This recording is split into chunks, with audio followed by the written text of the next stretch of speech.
जय हिंद साथियों, चलिए आज जानते हैं कि अपवर्तनांक क्या होता है। यदि आप क्लास 10th में है या क्लास 12th में है तो इस अपवर्तनांक से ढेर सारा न्यूमेरिकल देखने को आपको मिलेगा आपके बोर्ड एग्जाम में। ठीक है, तो चलिए समझते हैं कि अपवर्तनांक क्या होता है। वीडियो अच्छा लगेगा तो वीडियो को लाइक कर दीजिएगा। ओके, तो सबसे पहले ये समझते हैं कि अपवर्तनांक क्या होता है। तो देखिए, किसी माध्यम का अपवर्तनांक ध्यान से सुनिएगा, किसी माध्यम का अपवर्तनांक वायु या निर्वात में प्रकाश की चाल और उस माध्यम में प्रकाश की चाल के अनुपात के बराबर होता है। क्या कहा हमने? किसी माध्यम का अपवर्तनांक की यही परिभाषा होती है। किसी माध्यम का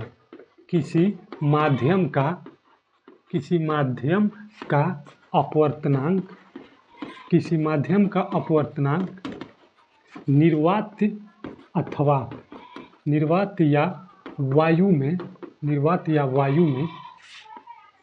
या वायु में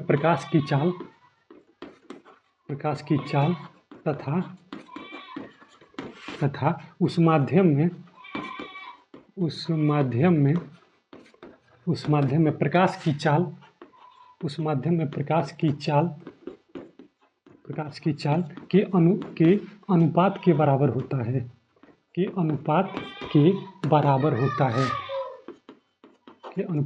होता है भैया? बराबर होता है।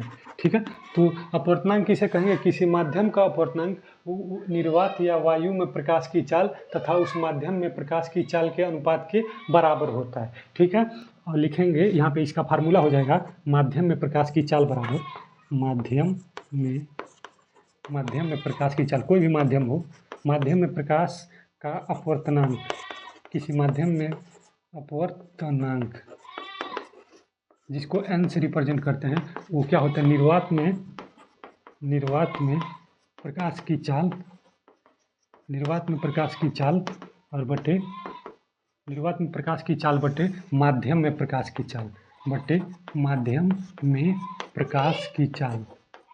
प्रकाश की चाल इसी को हम क्या कहते हैं? इसी को हम कहते हैं अपवर्तनांक। किसी माध्यम का अपवर्तनांक हो जाएगा निर्वात में प्रकाश की चाल बटे माध्यम में प्रकाश की चाल।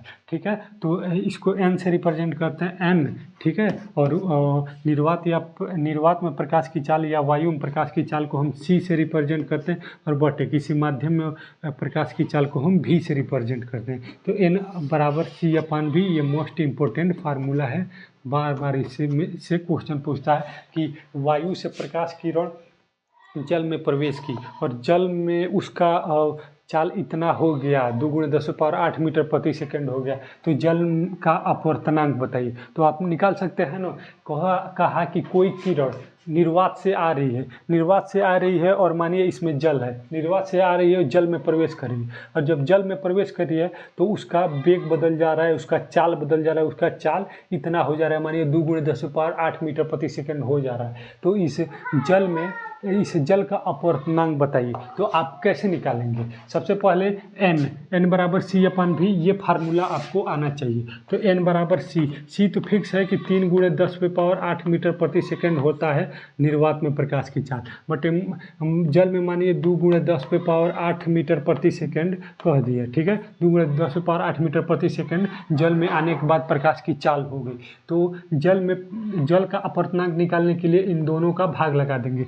देखिए, निर्वात में प्रकाश की चाल बटे माध्यम में प्रकाश की चाल, तो इससे ये कट जाएगा, इससे ये कट जाएगा 1.5 बार में, 1.5 बार में। तो उस जल का अपवर्तनांक कितना हो जाएगा? 1.5। ये मैं अपने वैसे एग्जाम्पल दिया हूँ, ये करेक्ट नहीं है कि जब वो निर्वात से प्रकाश की चाल आती है जल में तो 2 × 10⁸ मीटर प्रति सेकंड हो जाता है, ये करेक्ट नहीं है। मैं वैसे कह दिया हूँ को ऐसे आप निकाल सकते हैं। इसी को हम क्या कहते हैं? इसी को हम कहते हैं निरपेक्ष अपवर्तनांक।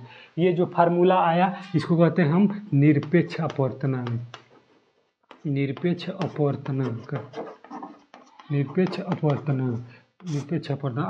2 प्रकार का होता है, निरपेक्ष और सापेक्ष। तो निरपेक्ष अपवर्तनांक हम समझ गए। सबसे पहले ये जाने कि अपवर्तनांक क्या होता है कि किसी माध्यम का अपवर्तनांक वायु अथवा निर्वात में प्रकाश की चाल और उस माध्यम में प्रकाश की चाल के अनुपात के बराबर होता है, और उसी को हम निरपेक्ष अपवर्तनांक कहते हैं। ठीक है, जैसे मानिए प्रकाश किरण मानिए आई, निर्वात से आई और यहाँ पे कांच है, कांच में प्रवेश की, तो कांच का हमको यदि अपवर्तनांक पूछ दिया तो सबसे पहले निर्वात में प्रकाश की चाल और कांच में प्रकाश प्रकाश की चाल दोनों का अनुपात ले लेंगे, ये मतलब भाग दे देंगे, तो इस कांच का अपवर्तनांक हमको निकल जाएगा। इसी को कहते हैं निरपेक्ष अपवर्तनांक। समझ में आ गया? सापेक्ष अपवर्तनांक, सापेक्ष अपवर्तनांक। सापेक्ष अपवर्तनांक क्या होता है? देखिए, सापेक्ष अपवर्तनांक क्या होता है? किसी एक माध्यम के सापेक्ष दूसरे माध्यम का अपवर्तनांक सापेक्ष अपवर्तनांक कहलाता है। सापेक्ष अपवर्तनांक क्या कहलाता है? किसी एक माध्यम के सापेक्ष, किसी एक माध्यम के सापेक्ष, किसी एक माध्यम के सापेक्ष, किसी एक माध्यम के सापेक्ष, किसी एक माध्यम के सापेक्ष दूसरे माध्यम का, दूसरे माध्यम का अपवर्तनांक, अपवर्तनांक सापेक्ष अपवर्तनांक कहलाता है। सापेक्ष अपवर्तनांक कहलाता है। किसी एक माध्यम के सापेक्ष दूसरे माध्यम का अपवर्तनांक क्या कहलाता है? सापेक्ष अपवर्तनांक कहलाता है। जैसे ये कांच है ग्लास, और W यानी वाटर में प्रकाश जा रही है, तो यहाँ से आएगी कांच से, और ये प्रकाश में कांच, ये जो किरण है ये कांच से किस में जा रही है? कांच से और जल में जा रही है, तो ये ऐसे हो जाएगी, क्योंकि ये सघन है, ये विरल है, इसको जाना चाहिए था इधर। तो किसी एक माध्यम के सापेक्ष दूसरे माध्यम का अपवर्तनांक क्या कहलाता है? सापेक्ष अपवर्तनांक कहलाता है। ठीक है, जैसे यहाँ पे क्या हुई, इस ग्लास के सापेक्ष इस कांच का हम अपवर्तनांक लेंगे। ग्लास में, ये जो ग्लास है इसमें कांच से जब प्रकाश पानी में जा रहा है, तो पानी का अपवर्तनांक हम कैसे ज्ञात करेंगे? तो ग्लास के सापेक्ष ऐसे लिखेंगे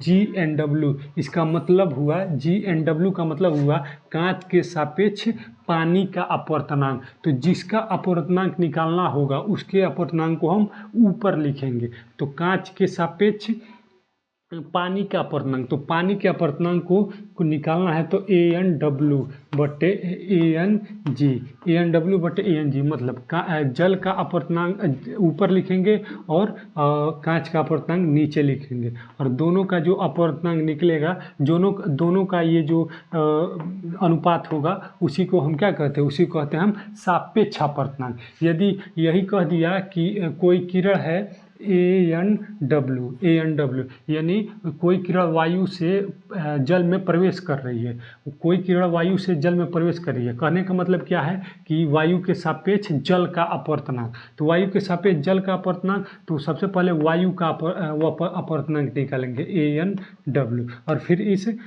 इस वायु का अपवर्तनांक निकालेंगे, वायु का अपवर्तनांक। तो जैसे इन दोनों का जो अनुपात होगा वो क्या होगा? वो जल का अपवर्तनांक इस प्रकार निकल जाएगा। जैसे मेरे पास एक क्वेश्चन है,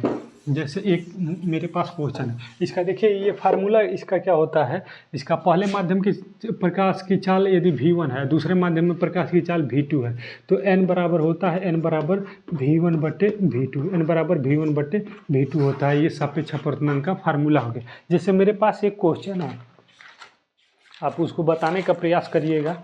मेरे पास एक क्वेश्चन है, ठीक है, कहाँ गया क्वेश्चन? इधर ही था।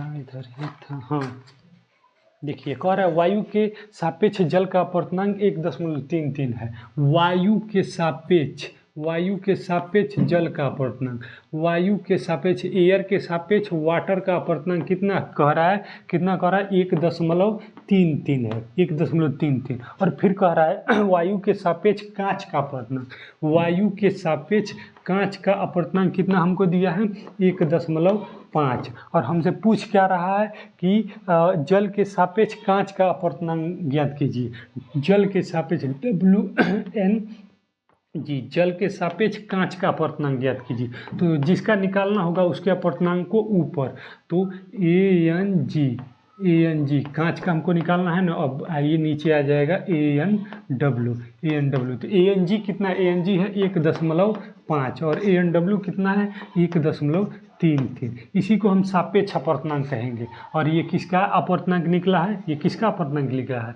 ये कांच का अपवर्तनांक निकला है। ठीक है, यदि यही कहता कि वायु के सापेक्ष जल का अपवर्तनांक इतना है और वायु के सापेक्ष कांच का अपवर्तनांक इतना है, तो क्या करिए, तो कांच के सापेक्ष जल का अपवर्तनांक निकालिए। तो कांच के सापेक्ष जल का अपवर्तनांक, तो जिसका अपवर्तनांक निकालना होगा उसके अपवर्तनांक को ऊपर, तो ANW बटे ANG। तो इस प्रकार हम इस जल का अपवर्तनांक हम निकाल लेंगे। ठीक है, तो इसी को हम सापेक्ष अपवर्तनांक कहते हैं। तो सापेक्ष अपवर्तनांक से इस तरह निकाला जाता है, और निरपेक्ष अपवर्तनांक तो आप समझ गए। कहीं भी दिक्कत हो या कहीं भी समझने में कहीं भी कोई डाउट हो तो आप कमेंट कर सकते हैं। Thank you.